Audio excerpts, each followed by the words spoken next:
Okay, we're live. All right, Dave, great to see you today.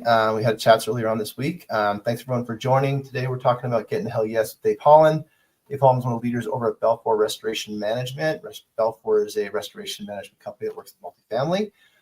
Dave's got a ton of experience in multifamily, both on the supplier side and the buyer side. So hopefully kind of dig in a little bit of that through the conversation. And for everyone here today, let's get to hell yes. So Dave, quick intro on yourself. How did you get into this industry? How did you get into this role? All right. Hey, good afternoon, Keeler. Thanks so much for having me. Happy to be here. Like you mentioned, I am with Belfour Property Restoration. I've been in the multifamily world since 2016. Kind of like everyone else in multifamily, I just fell into it. Started with a property management company. I literally started on the bottom. I was on the maintenance team, and I did that for about 2 weeks until pretty much everybody decided I should not be on the maintenance team. And they moved me into the office, and I did a summer as a leasing agent, and then assistant manager, property manager, senior manager, all the way up through the ranks. And then I switched to the supplier side. I said operations is lovely. It's great. It's not for me. There's a lot of stress, a lot of demand on your family, a lot of time on call.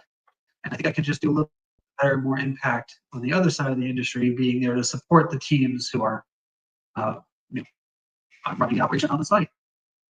So I switched over to Belfour Restoration. I'm on the sales side of things, and my specialty is in multifamily and disaster planning for property management. I also do a lot of volunteering with IREM and with the NAA. So you'll see me at a lot of our chapter events and on the national level going to stuff all the time. Actually, just got back from a trip to Maryland yesterday where I was presenting for the IREM Maryland chapter about how to use ChatGPT. So I try to do a lot of volunteering back to the industry. Yeah, you had time on the board for New York and for the whole New York side of things at IRM, right?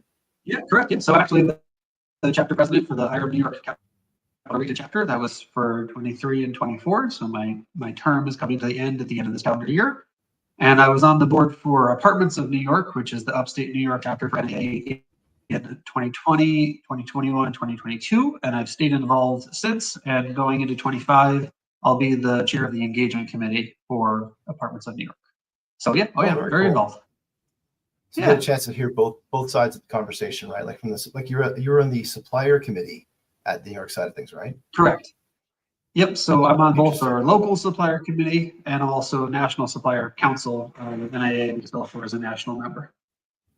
What does that imply? Like just first, and before we kind of kick things off, what's the supplier council imply? Is that working with what's success look like in that role? So NAA, National Apartment Association, suppliers can join the National Supplier Council for whatever cost it is. I think when we joined, it was $1,700 or something like that. And you get some perks, you get some benefits. You get to pick your booth early for Apartmentalize. You get access to the Apartmentalize attendee list. But beyond that, you get to be part of the directory and you get the badge of saying, look, I am a supplier council member, and everyone can trust that the company is verified. And, it's basically NAA stands by and says, yep, these guys are good and they're ethical. And we support you doing business with them. Very cool. That's a good help. That's a good lift for qualifying the vendors with respect to what they're trying to achieve, right? Absolutely. But tell me about in Belfour and maybe in previous experiences, like who's your ideal buyer right now in multifamily? All right, so let's do a quick recap on Belfour for some who don't know, and that's perfectly okay. Great. Belfour is property restoration. So if you have a fire, if you have a flood, if you have mold, water damage, if there's a hoarder, the unit needs to get cleaned out. And even if there's more technically complex things, if you need document recovery, if you have technology that has gotten waterlogged or needs to be recovered, even all the way down to restoring the historic buildings or the library, right? Anything modern building to historic building that needs some kind of restoration from catastrophe or just build up of trash or what have you, Belfour is specialized. They have the technology, the tools, the people to be able to go in and complete that job to the correct standards the first time, right? Without having to go back. So everyone in at least my office has a specialty into what they kind of do. I'm talking on the sales side of things now. So me coming out of the world of property management, I'm specializing into apartments and multifamily and that kind of realm of the world of people who could need restoration. Whereas there's someone else in my office, Peter, who has been he was a facilities manager in a school district for 37 years. So his specialty is schools. He knows everything about that industry, and they do what they can to partner up people who know a lot about the industry and the people, the network, so that they can correctly diagnose and attend to issues that come up. So Belfour can handle it all, and then they specialize into specific areas. My ideal buyer is a apartment community, a property manager, somebody who, they know what they're doing, and they know that when it's time to call in a specialist, they're calling in a specialist, right? They're not asking their maintenance technician to do the plumbing, to do the electrical work. They're not asking that person to do the disaster response. They're calling a specialist, and you're going to be the specialist. So in that world, I mean, they're in a position of crisis, right? If I understand, I'm thinking of damage and restoration. Yeah. So they're going to go and they've got to act quickly. So how do they decide? Like, they're in a moment of crisis, which means they're incentive for change. They've got to do something different. How are they choosing? Yep. Like, what's their choice? Are they choosing based on the first person there? Is it price? Is it quality? What's the buyer thinking about as they're thinking about choosing a restoration company? There's a lot of factors, and you just named a whole bunch of them, right?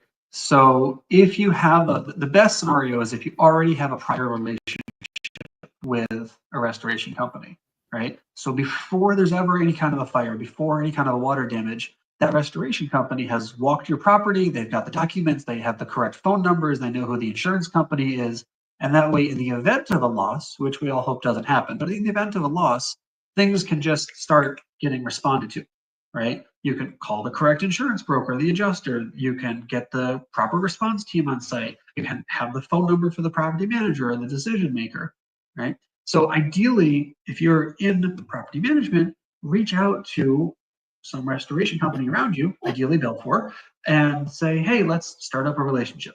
What can you do for me as far as documentation, as far as disaster planning? How can you help me be prepared so that when there's a problem, I'm not having to make 1,000 decisions and deal with vendors who are knocking on my door, right? But let's say you didn't do that. Let's say you had a fire, you have no prior relationship with it. What's that? Yeah. So you didn't have any kind of prior relationship keep with a restoration company. You're going to get the ambulance chasers showing up to your property. Oh, I saw on the news. Oh, I saw the firefighter dispatch call go out. You had a fire, you had a flood, whatever it is. Here's my card, right? And everyone wants to be first to respond because generally someone in a moment of crisis is like, yep, here, just go. Give me your information and go. Go solve my problems, go board up the building, whatever needs to happen, right?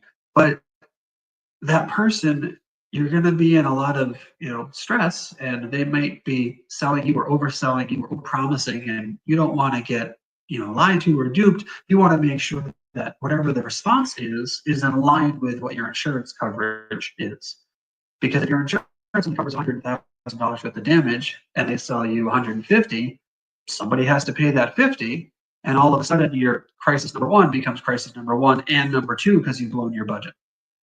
So it's better to have the relationship already established, so you know what the insurance limits are, and when there is an issue, it's all pre-scripted as how to respond to it. Do you guys ever get into the consultative part of it around damage prevention?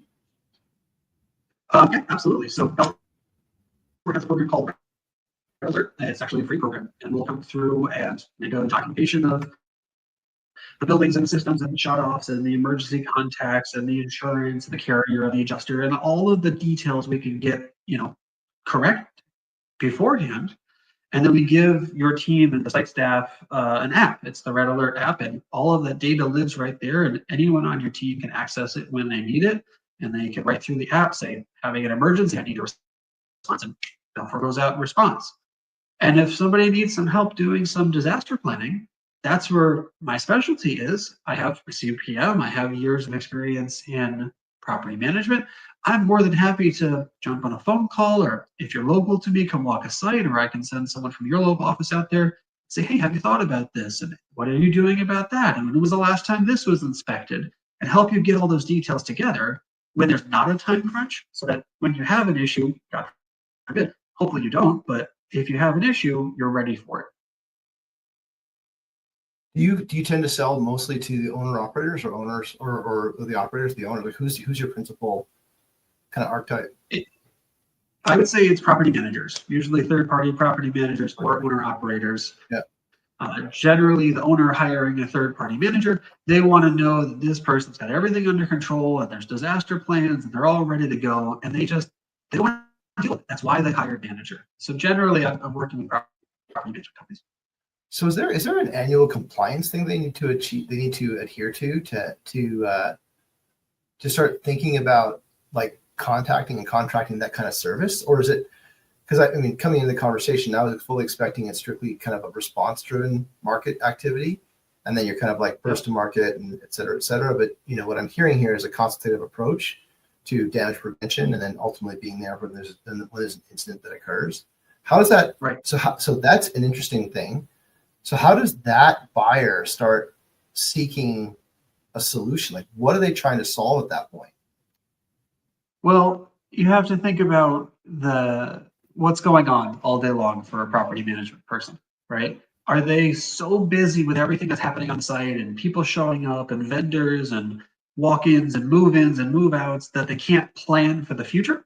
Or do they have everything under control and it's all going according to plan, and they have an assistant manager that handles renewals and that handles the applications, and the manager can focus on, preparedness or disaster planning or budgeting or forecasting or some kind of working on the business to ensure its success in the future. So generally, the people that are way too busy with everything going on and they're always putting out fires are going to be the ones that don't have some kind of a relationship. They haven't done the pre-planning, and when there's a crisis, they have to drop everything and go deal with the crisis.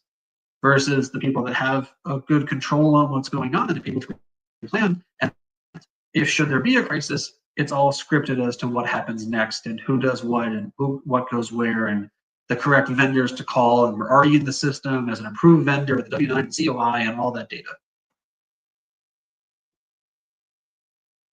In this era of like compressed NOI, like when people are kind of like they're trying to prioritize where they're spending things on the expense side of things. Correct. How do you manage to make restoration, I'll say consultative services, a priority at the operator level? So about 90% of what Belfour does is paid for by insurance claims, right? The last 10%, Right. the self-pay, is going to be stuff that you just can't claim on insurance, right? Say you have a hoarder or you have something that happens that insurance, like, yeah, no, we just not cover that, right? So if you're talking about return on investment, you need to know, or return on spending, you need to know what your insurance covers and how much it covers. And you don't want to get into a situation where you're overspending because you're like, just go fix the problem without doing any work in advance to say, but keep it under this dollar amount, or here's my insurance agent, or making sure that the vendor and the insurance company play nicely together and that they're not fighting, because the longer that process goes on, the less likely is the claim gets paid or your rates go up or something like that. So then in that period where there's that, I mean, obviously, so do insurance companies pay for the consultative piece, like the getting ready for the event piece? Not necessarily. Generally, that's something that I will, or other Belfour operators will just go out and do as a courtesy, right? Plus, it's another way to differentiate us from a different restoration company, because maybe they are, maybe they're not doing that, but it's about relationships, right? It's all about, when I have a fire, I want them to think, oh, let me call David, rather than I don't know who to call and I'll just call the first person who shows up to the site. Sure. Okay, so then if I understand correctly, the business model is such that you guys provide value early and often, right, prior to an event. That's part of the go-to-market motion, right, of giving value early. You guys help organize all this stuff and prepare for an emergency. They've got an app that a way to contact you guys so that when something does happen, and presumably inevitably things do happen, right? Like especially like in the mold sort of things, like that's inevitable, right? And I mean, I imagine your business in like climate regions is fairly repetitive, and so like that's going to happen. So I'm curious as to like if I'm a busy property manager, and there's no end of things for me to do. This is kind of getting to the hell yes conversation. There's no end of things for me to prioritize, and where to put my time. What am I thinking about, or why am I thinking about getting your team in to start doing all this stuff for me? Like, is it what's happening in my life as a property manager that I'm going to say, okay, I'm fully booked all 40 hours this week. Correct. But I'm going to allocate 2 hours of my time to Belfour to get set up in this space in case something happens. Like, the part that I'm trying to unpack is like sales that occur on in case moments. It's a different kind of sell, right? And especially if you kind of get to the hell yes conversation. So if your 40 hours, you're already packed, you can't fit any more in your schedule, let me come in and take some of that off of your plate, right? Mm-hmm. If I can come in and say, hey, I'm going to walk all your sites and we'll put up the stickers and we'll say, let's take care of your disaster planning. And then when when it's time to do your sprinkler inspection, your fire extinguisher, your fire hydrant, flushing or whatever, I'll just reach out to you and remind you. That way it can be all in the schedule rather than waiting and then forgetting and then having to pay more money because you never flushed the hydrants when the hydrants stop working and the fire department shows up and just puts it back. So let me, help you, because property managers are generalists. They have to do so many things and wear so many hats. Your vendors, your supplier partners are the specialists. Let them come in and do what they do best and take a little bit of the load off of your plate. Mm-hmm. Is that something that's unique for you guys, like with respect to going to market? I think it's unique for the multifamily industry. And I think that there's some people that are afraid for their job, and I can do it all, and I'll put in 60 hours and I can handle everything. And there's some people that say, look at this, look at all my supplier partners, and they're willing and able to help. And I'm confident and secure in my position. And I'm going to say, you handle this. I can trust you with it. I know that it's going to get handled correctly. I think it's a multifamily thing. Yeah, for sure. And so I'm just trying to think of like the property manager's mindset, right? As they're kind of going through this and choosing, like when they're sitting out. So then ultimately the problem that you initially solve is really around preparedness. Correct. And preparedness and response, right? If someone doesn't have preparedness, then you have to talk about response. Yeah, and I gather like if I don't have preparedness in place as a property manager, then something a catastrophe happens, then I'm hitting Google, and that you're kind of foolish in that if you're just if a fire hits and you're hitting Google or you're looking for restoration on mold or whatever, you're not looking like you're kind of running a tight ship. And so like just in terms of like the buyer's journey, right? Like when they're going through that stage of like discovery and exploring alternatives, what are the problem they're trying to solve at that point in time sounds like preparedness. And they want to have like a emergency response plan kind of ready to go. And like that's not a compliance issue in multifamily. So there's no insurance company that says, do you have an ERP? Right? It's not it's not what they might. And if they do, then you've got to have that in place. Right. Not every time. So that happens sometimes. Okay. So then the pitch is, let me solve your preparedness issue, and you're ready to go if and when something does happen. And here's the actuarial rate of something actually happening. So in your duration as a property manager, there's a high probability that something is going to happen. And here's the things that we solve. And so what are they going to consider at that point in time? Like, are they going to sit there and go, okay, well, Belfour is looking at doing this for us. I'm going to look at 1, 2, 3, or I'm going to do it myself, or I'll hire somebody. Like, what are the things that they consider before they go, okay, I'm going to bring in a third party to do this so that we're prepared?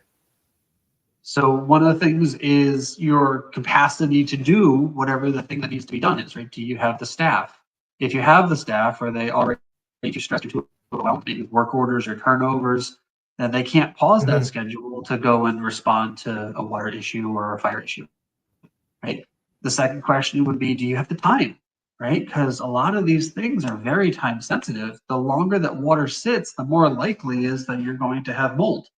And if you can't get somebody there in the middle of the night or over the weekend, or that you don't have the staff to respond to a water leak within 24 hours, absolutely you should be calling in help before the problem gets worse, right? And then when it comes to fire issues, the every day that one of your residents is displaced, it's additional cost. Maybe they're in a hotel or whatever issue, but they're not in their apartment. So you're going to have to credit it back to them, or there's some vacancy cost to that. So the longer you drag your feet on calling someone or making a decision or getting a problem solved, it could lead to more cost and more issues with the So then issue. really, And Belfour does it. Go ahead. go ahead. Belfour does more than just fires and floods, right? So we also help with hoarders, right? I can tell a story that happened just last week. We had a apartment community down the road from our office, 2-bedroom unit where the resident had passed away, and they had been a hoarder. The apartment was waist deep with trash, and there was just a wall of used adult diapers. And the apartment needed to be cleaned, cleared out, and sanitized just so the maintenance team could get in there and prepare it for the next renter. And the next renter had already rented the unit. They were scheduled to come in December 1st. So time was crucial. The resident had passed over Labor Day weekend, and the family didn't give the management company permission to enter the unit until 2 months later. So it had been sitting there for 2 months, and everything, just think about the neighbors dealing with that smell and everything going on. Yeah. So we were competing with another restoration company to get the job, and we ended up matching their price, but we won the job because we were able to deliver on timing. With less than 24 hours notice, we were able to mobilize the team and say, we can be there tomorrow morning, and we will get the whole job done in one day, and everything turned back over to you. And then, hey, over the weekend, we're going to leave our air scrubbers in the unit. We'll pick them up on Monday. And that way, not only is it clean, empty, and sanitized, the air is also clean, the smell is gone. And since we can do it tomorrow, that's one click better than their competing vendor who could do it for the same price but couldn't get there until next week. So, for sellers, so there's kind of almost two conversion events. There's almost two conversion events, right? If I hear you correctly, there's a conversion event on the preparedness piece, and there's a conversion event on the catastrophe piece. And if you've got the conversion event locked in on the preparedness piece, you're probably, it's very unlikely that I, as a property manager, are going to choose somebody different. So those are kind of like locked in, and in the eventuality of a catastrophe. But then you kind of talk about the other events. Okay, what's the other one? What's the third one? So before the event is preparedness, after the event is response or remediation, and then there's reconstruction. And remediation and reconstruction are two different things in the eyes of insurance, but Belfour can do both. And you have to bid the jobs and treat the jobs separately. So basically, the remediation is the interview to see if Belfour will get the job for the reconstruction. So it's, if you're not happy with how the walls are torn out, why would you hire the same vendor to put the walls back in? And then with the insurance companies, like, is there a preferred list, kind of like scenario with insurance companies, that you're shortlisted when they're in the event of a catastrophe? So one of the avenues for me to find referrals is to talk to State Farm, Farmers, and Allstate, and every insurance company out there, because what do they deal with all day long? People who are having a catastrophe, and they say, well, who do I call? What do I do? Right? And they give them their list of 3 or 4 names, and I want to be on that list. Right. So there's kind of a fourth conversion event where you've got to get the insurance company to prove you the list. Because the way I'm thinking about this with respect to, like, hell yes, I'm going to choose Belfour for all 3 of the events, right? Preparedness, like, as a partner, right? For the preparedness piece, for the eventuality of a catastrophe, and the restoration of the reconstruction. Like, those 3 events, you don't want those to go into competitive scenarios, because that's where you start just competing on price, and that's what you want to avoid. Because ultimately, given that everything is response related, you are paying a higher premium for talent, equipment, etc. Right? Timing, right? Because if it's 2 in the morning, it's much more expensive than 2 in the afternoon. Yeah. So then, like, when someone is talking about those 3 events, how do you get in front of those so that they're thinking about Belfour specifically? Like there's given the conversion event preparedness, there's a conversation. If I'm hearing you correctly, there's a conversation that kind of leads that from what's a good fit, what's a good site, what do you want to, where do you want to, where do you play well, where do you have people, right? Where do you have teams? where you have franchises in place. And then there's the conversion event on a catastrophe. And there, I mean, what does the buyer do in that case? Are they just kidding Google, or they contact the insurance company and figure out who to work with? Who's their first call? Could be one. Usually it's 911, right? That's the first call. Sure. Right. Second call would then be the insurance company to report the loss and to get assigned an adjuster. And if they're not already working with a disaster restoration company, the insurance company would say, hey, here's 3 or 4 people we work companies that we work with, we trust, reach out to one of them. But at the same time, that fire is going to be on the news, right? The fire department got dispatched, the information's out there. And so you probably have restoration companies writing towards you as fast as possible to be the first one to hand you their business card. Sure. So how do you compete in that scenario? How do you get the hell yes for Belfour in that scenario? So that one's really tricky, right? Because a lot of the time it really just is whoever gets there first. If you show up fire with a case of water and a coffee for the person who's running the show, that might be it. That'll get you the job, Whereas the way to, in my opinion, is to already have the relationship, already have the disaster response, set and scheduled and planned. And that way, when the event happens and the manager gets that phone call that there's a fire, there's an issue, the only thing they think is, we got to call Belfour or whatever, whoever rep is. Mm-hmm.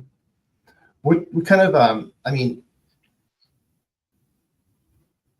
it's a unique situation.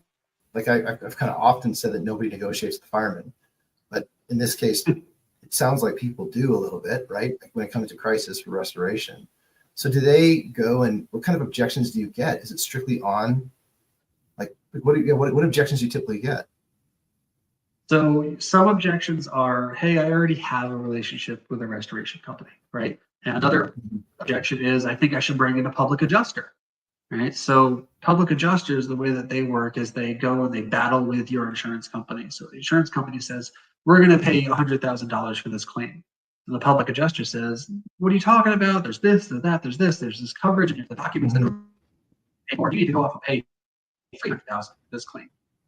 And the way the public adjuster gets paid is they take a slice of the differential between what they were going to pay and what they actually paid.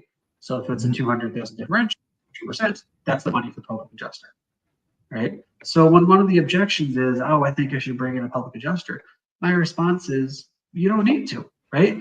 For public adjusters, it's a misconception that they're always necessary. At Belfour, we handle the same insurance process and work to maximize the claim amount directly with the insurer. The difference is that the public adjuster takes a commission, whereas Belfour doesn't, and that money goes towards the restoration of the project. So if you want every dollar available, know who you're working with. The more hands in the pot, takes away from every dollar available to restore the property.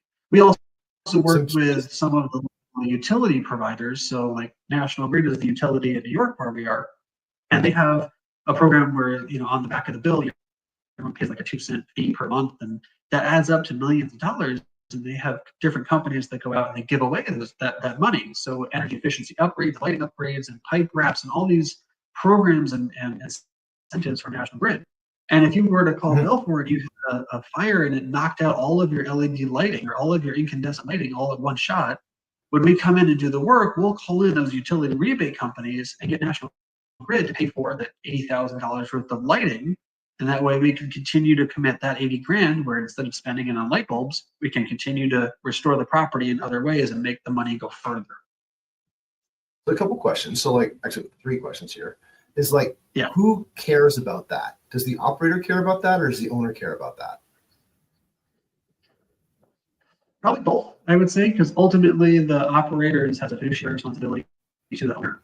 And if I'm the owner of the building, and you have an insurance policy that covers up to X dollars, and you have a loss that's going to be 2X, right?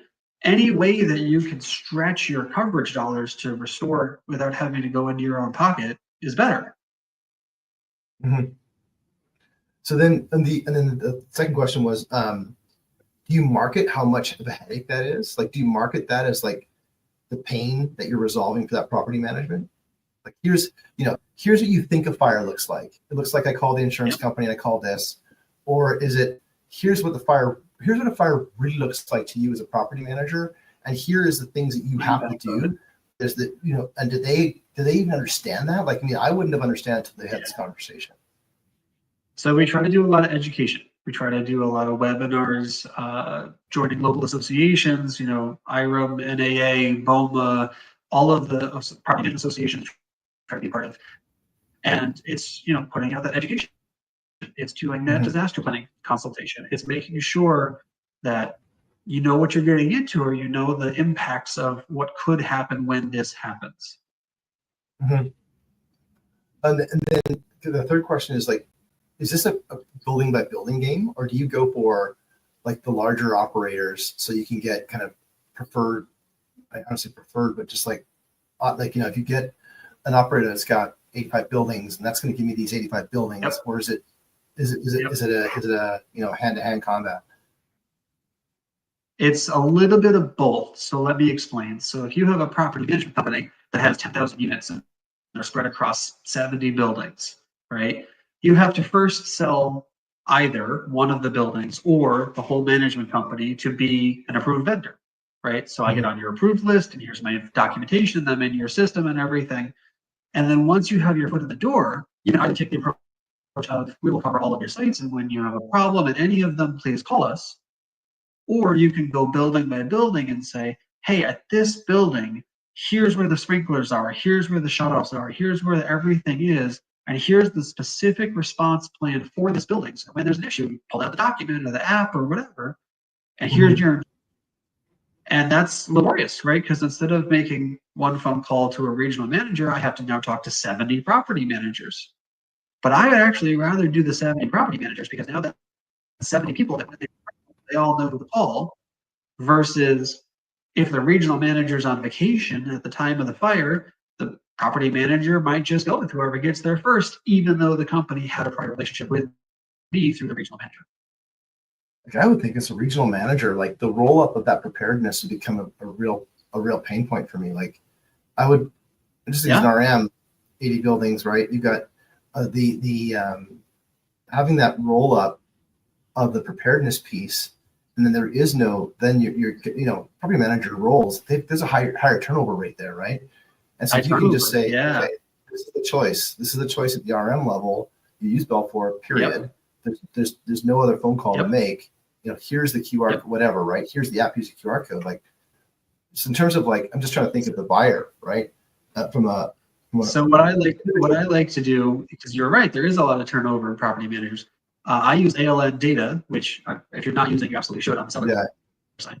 But they have a change report where you can see as employees turn over or property management companies change or what have you, you can get that report and see who's changing and the new name and the new contact information.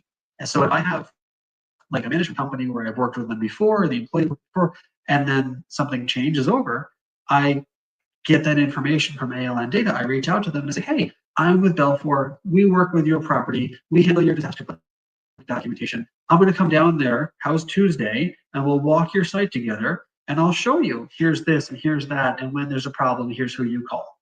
So we're coming in not as we're going to sell you something, but as a training partner to make sure that your staff is ready, prepared. Should there be an issue, they know who to call. Well, because presumably Belfour is around longer than property manager, right? Yes, Belfour is humongous. Right? Yep. Well, no, it's just like the mitigation of like what happens in an emergency. Like just I've done a lot of emergency work in my life, and it's like could be years. What happens in an emergency is it's frantic, right? And people are fumbling for binders and googling stuff and making decisions they shouldn't make, and that playbook in terms of what to do in an emergency isn't something you touch every single day. So like, correct. If I was an RM, and I'm just trying to think, like the preparedness piece is something that would be like an RM likes to de-risk, right? So if I can de-risk calamity, then I'm a buyer for that. At the property manager level, if there's an event, then I'm just going to respond. I'm not really being strategic about it.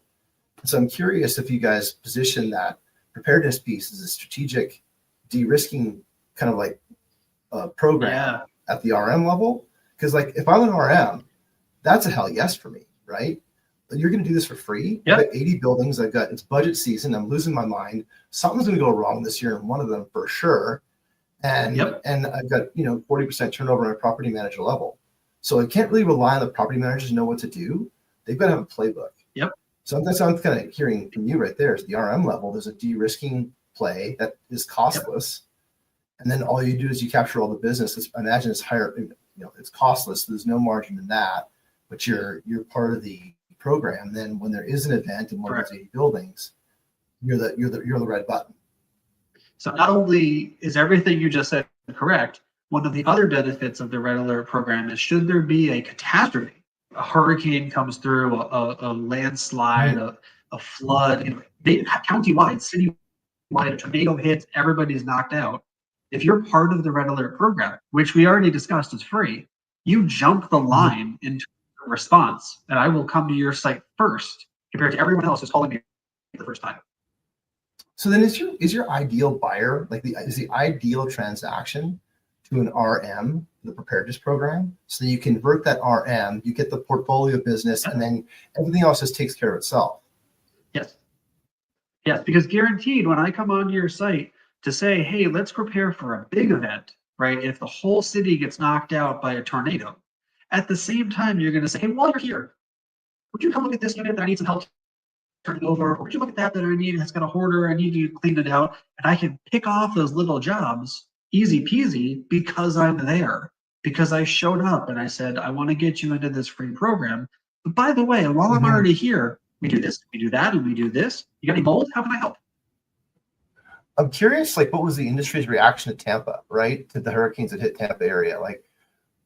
When you go with the Red Alert program, I don't know this for a fact. Was there a lot of extortion type pricing in that scenario? That feels rhetorical, but it was. I understand where you're thinking about, where you're coming from, but no, they're absolutely not. So and not just Belfort, but industry wide. If I've got a floor, Yep. So there's industry set standards and guides, and everyone has to work off of rate sheets and exact dollars. This costs this amount, and interesting. It's all pre-scripted industry wide, so that nobody can price gouge. Right? There's no surge pricing. Correct. It's all pre-scripted. The thing that you'll see where there's price gouging is if you have an operator where they say, oh, we need 8 guys, but they only bring in 6 and they bill for 8. And that's where you're looking for your ethical operators to make sure you're not getting screwed over. Okay. So then in the event like the Tampa event, right, which is it started to feel to be somewhat repeatable, predictable. If you're in a Red Alert program, you've got fixed rates, and then you see the hurricane approaching. Is there conversations that are happening even before that the hurricane occurs? If I don't have Belfour, let's do it twice. So I have my existing clients, my book of business. I'll be reaching out to them and saying, hey, there's a hurricane on the horizon. Make sure you're implementing part A, B, and C of your plan. And you got your write-out teams in place. And when there's an issue, here's the phone number, and make sure it's all up to date. Make sure your insurance is paid, because that's always a concern just at the last second there, right? And then you have everybody in the world who's not already having a relationship with Belfour, and they're going to call the general number, they call the emergency line, and Belfour's going to do everything in its power to respond. But in a Tampa level event where you have back-to-back hurricanes and the whole town is wiped out, people that have the prior relationship, they're part of the Red Alert program, they have their ducks in a row, are going to get the first response, and they're going to get better service. Not saying that people that don't already have it aren't going to get great service. They are, but it might take a little time to get there because of the catastrophe level event. So then, given that prices are fixed in the time of a let's say mass catastrophe, are they fixed in terms of when it's an isolated catastrophe? Like if it's a fire, those are also fixed? Absolutely. It's actually the same price list. The only difference is a catastrophe fee. It's actually 6%. That gets added when it's a catastrophe level event. Same price list, whether it's a single fire or the whole town's on fire. So then to drive profitability, it's a volume game, right? Is that it's a volume price times quantity, All right. So Well, then the price if list you've is got a, based off of what the insurance company is willing to pay. okay. So then if I'm thinking about hell yes for your buyers, Yep. they really are, especially in areas where there's recurring disasters. I mean, you've got those, that's got to be a hot spot for restoration. I'm just going off convention, right? And then you've got the ones that are kind of one-offs, like, like whatever, a building in Boston versus a building in um, in Tampa. Like, presumably there's a different urgency to that relationship. Like, if I'm a building manager in Boston, I could punt on the preparedness thing because it's probably not going to happen in my shift. It's kind of like the mentality, right? Or at least I'm not going to deal with it this week. But if I'm a property manager or regional manager in Tampa, Florida, or on the Gulf Coast, or maybe in California during wildfire season, I'm seriously thinking about this as like, this is something I do every single year. Like, I want to submit my preparedness plan by, if I'm in hurricane season, by June, if I'm in forest fire season by January. So then I'm actually demonstrating to my leadership that we've got a plan for something that happens on the regular, right? Correct. And well, even, just to counter what you said, if you're not in a hurricane or a wildfire area, fires still happen. Dishwasher supply lines still break, right? Sure. It's not like you're not going to have an emergency because you don't live in the emergency area. It'll happen. It might not happen as predictably, but nobody plans to have a fire on Tuesday. It just happens. Well, yeah, totally. But I'm trying to think, what I'm trying to understand, and not just specifically your business, but like, this is whole, like, why people do things, right? And like, why do people opt for change? Like, why do people, why would someone in Boston make that a priority in their 40-day work week versus someone in Tampa or like, the California area? Because like, and that's kind of like what I'm trying to get around this, getting to hell yes. It's like, either they have a pain that is so severe and a time wall, right? Yep. And that time wall is what prompts them to act for change. And so like, the time wall of weather related events is pretty hard to ignore. Much, versus, I would say that, in the Northeast, it'd be weather, right? Winter comes every year. And so that time wall is something that could be contributing to a hell yes conversation. Like, hey, are you ready? I'll keep using the hurricane example. It's fresh, but like, that time wall of hurricane season prompts people to change and commit to prioritization versus something that may happen but doesn't normally happen, right? I mean, people have, they've got dead batteries in their fire Detectors, fire systems, fire checkers, all over the place. People don't have carbon monoxide sensors in the house because those just things that just might happen. They should, and it's like $49, but it's like, it's just like, I'm trying to understand. This is in not just this conversation, but in all conversations. Like, what I'm trying to sense is that what creates change, what creates prioritization, what's being blocked, right? Like, and that I need to unblock. And so like, when you look at your business, because you have a national portfolio, do you pick and choose like known time walls to activate your go-to-market? So essentially you're always going to market, right? One of the things that I like to do is, you had a fire at property A, right? They had an issue, whether they were prepared or not for it. Every neighboring property within 5-10 miles is going to hear about it, and they're going to say, oh my God, thank goodness that wasn't me, right? So they're already thinking about, it could have been me. And if I call them the day after that property had a fire and say, oh my gosh, did you hear these guys? They had a fire and they need to relocate some of their residents, and I'm just trying to help them out. Do you have any available units? I can send the information over. And by the way, are you ready just in case you have some kind of an issue? Right?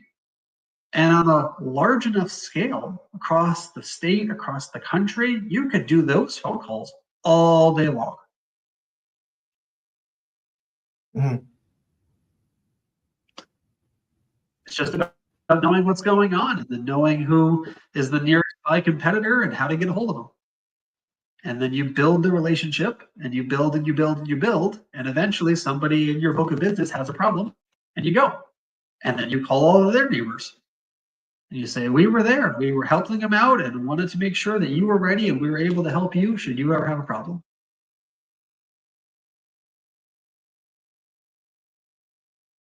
Oh, I think I lost you here.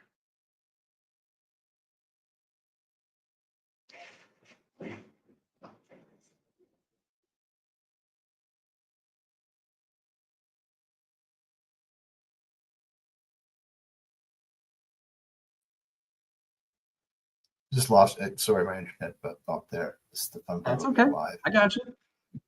I heard you loud and clear. Like you can make those calls all day long for the regular preventative maintenance. It's the event-driven time wall maintenance that's Since you don't know when the next event is going to be, right? You have to always be ready for an event. Nobody plans, like I said, nobody plans to have a fire on Tuesday. So you have to always be ready for it. And by calling and highlighting that your neighbor had an issue, it puts the fear and the doubt into say, oh my gosh, that could have been me. Am I ready? Yep. Because then it's part of their priority list. Now it's top of mind. Yeah. It's become top of mind. I got you. Right. I got you. So that can prompt that the relatedness, and that's a total human response, right? Like if there's someone that I know that it happened to, and I know the hell they went through, it becomes more real. I'm prompted to kind of, you got it, more real. So those narratives around people that they know become valuable when you're trying to in less of a time wall situation, because you're kind of creating that convention around, okay, this is not this. I want to mitigate this. Yep. Another thing that I do is, if that same property A, they had a fire on November 1st or something, I'll wait 30 days. Like say they went with another restoration company, I'll wait 30, 60 days, and then I'll call them and say, hey, you guys had a fire a month, 2 months ago. You went with quick response or Serve Pro or Blue Team or whoever. How did it go? What do you feel like they serviced your needs? What happened afterwards? Are you still dealing with insurance issues? Or do you feel sufficiently protected for next time? And if they say, yeah, we're all good, I say, great, I'm so happy to hear that. And that's that. But some percentage of the time they'll say, oh man, they did this and they did that and I didn't like it. And then that gives me an opportunity to say, we do it a little bit differently. Let me help you prepare in case it happens again. And I like that from a Hell Yes perspective, because they've already experienced the trauma. They want to prevent it from happening again. And so like the Hell Yes customer for you might be somebody who's already had a bad experience, and you give it some time for the trauma to subside, but ultimately you don't want to give it too much time. So an external signal for you might be, was there a nearby catastrophe that you can activate on for a conversation? Because then, because I'm kind of, with respect to kind of closing this out from a Hell Yes perspective, a buyer for you, I'll scenario this. A scenario where a buyer is let's say the property manager level, who's not their property, luckily for them, but a neighboring property had a catastrophe, and maybe their colleagues or whatever, and you dig in on that and you say, hey, just so you know, et cetera, here's what, I'm sure you've heard, and you tell the story, and then they can, and it can be, a colloquialism. It doesn't need to be like testimonial in terms of what happened. And then would you consider this? And then that becomes an event that I want to actually activate, right? That can be something that I want to do something about. Yep. Okay. This is starting to make sense for me. So you're Hell Yes, and that buyer's like, hell yes. Hell yes, I need to be prepared, right? And at that moment, I'm not selling them anything. I'm not making any dollars. I'm just setting myself up so that when they have an issue, I'm the phone call. And who knows? And that's an issue later that week. You don't know. Yeah, because in your conversation, or maybe even if there's an RM, then so the second buyer, like the RM buyer, the RM, if they had a fire in one of their units, they had to deal with, they're going to be hell yes. Correct. And while I'm talking to them about a big thing, I can also pick off the little jobs and say, hey, let me help you with this little thing, or help turn over that unit, or we do this, or did you know about mold or whatever? And I could just beat that drum and turn that flywheel and do enough little jobs that they're consistently happy with, that when something big hits, it's time to go. Hell yes. Yeah, I totally got it now. This is super helpful. This is super interesting. So then when you take a look at that piece of advice for other people out there, from your buyers and from your sellers' experience, what are you looking for from Hell Yes? What am I looking for? I'm looking for them to stay. So I would say, basically, we agree. You're the vendor we want to work with. We have an agreement in place. We're part of the Red Alert program or something, and you're our people. So that when there's a problem, you're our people. We're designated. We're go to, and we're not going to waste 2, 3, 4 days comparing quotes and dealing with this and dealing with it. It's just go. Yeah. It's just our insurance. Go solve the problem and restore the property and put everyone back where they should be. When there is a problem at the property management level, does it roll up to the regional manager? Like, yes, like you say you got a 50%, given the turnover in property management, so it rolls up to the RM, so it becomes the RM's headache, and that's a Sunday afternoon headache. That's something that I don't want to deal with. Depending upon the size of the company, that could be the property manager, the regional manager, the director of operations, and the owner all on the site, because it's a big enough event happening that everybody needs to be there to respond to it. Mm-hmm. And the PM is probably going to do just what they feel is natural, because there's an absence. Yep. Yeah. Yep. Yeah, and someone's going to say, "Hey, property manager, you just go tell everyone to stand back. We're taking over this crowd, and we're taking over this scene." 100%. Or what have you. Yep. Yeah, like in an emergency, you don't want people improvising. No, you want pre-scripted, right? Who's doing what, and you want one person calling the shots and they're making the decisions. You can't have 3, 4 people giving conflicting direction. You can't. Well, when you think about it, like a building's worth $100 million, right? Yep. And catastrophes can have a major compounding impact on the rest of the asset. And you've got somebody who's junior in the role in almost every case, who's effectively accountable for mitigating this $100 million asset. Like, that's risky to me. Like, you've got, like, to me, if I'm the owner, that's risk. If I'm the RM, that's risk. And so I'm just like, I mean, obviously restoration is risk mitigation, but it's like, to me, now I've got a totally different frame on the problem that you solve, because execution after an event sounds pretty commodity. Like, it's kind of like making cookies. Like, it's just like, mix the flour, the sugar, the whatever, and boom, it happens. But it's the whole plan of what happens when the event happens, because you don't want, a fire drill. You want this to be like 1, 2, 3, 4, 5. Correct. I got it. Correct. I totally got it. Awesome. This is super. This is really, really good. I hope everyone's had a chance to listen. Dave, who should we listen to next? Who should talk to next? So I'm going to recommend Tammy Longo with ALN Data. I referenced that earlier. So if you haven't heard of ALN Data, it's a website, it's a software as a service where you can get contact information for every property across the entire country. The management company, the owner, you can see the construction status, if it's in planning, if it's in construction, you can see all that. They've got change reports, moved where, who left this job, or what property changed names. And when you have, if you're a restoration, you have an event and you need to get someone's contact information, that's the gold right there, right? Everybody, I need to call this person, what's their phone number, right? Or even if you're selling software or something that doesn't have a specific time wall, who do you know at this property? How do you get their contact information? One of the other cool things that they do is you can, like, with 1 or 2 clicks, run a really quick comparative market analysis. So I can really quickly pull a list of all of their nearby competitors and the contact information for them and start making my calls. So it takes a lot of the research time out of what someone who's selling the multifamily does. And Tammy's an awesome person. She's a great speaker. I've seen her at VAMA and TAA and Apartmentalize, and I've seen her on other podcasts. She was on Tip Talks Tech last week, and good friend of mine. So I think she's the one I'm going to recommend. Outstanding. Tammy will be reaching out. Yeah, that's the recommendation there. Data aggregators fascinate me, so I'd love to have that conversation. Thanks everyone for listening. Of course, follow us the next LinkedIn Live. We've got one coming up I think later this week or maybe tomorrow, maybe Monday. I'm going to be at Arizona Mid Market. If you want to have a chat and grab me, also at SFR West. Are you going to any shows the rest of the year? Or are you done?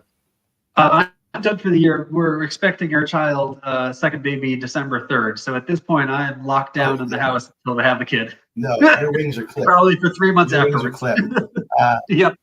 Yep, I would recommend that for this your collective sanity. Excellent. So come check me out if you want to go to those. Love to chat about this stuff. And thanks for the time, Dave. Really good, very good insight in terms of the problems that you solve in respect to getting to Hell Yes. And again, anybody follow the podcast on Apple or Spotify, and look forward to seeing this one posted out there probably in about a week. And it's been a pleasure. It's been a pleasure, Dave. Thank you for sharing everything in your background. Please reach out to connect on LinkedIn. It's linkedin.com/David Holland CPO. And I'd love to talk. Should you want to do some disaster planning, I'm here for you. Definitely. That's a good little plug. All right, perfect. Thanks very much, everyone. Take care. Thank you. All right, end stream.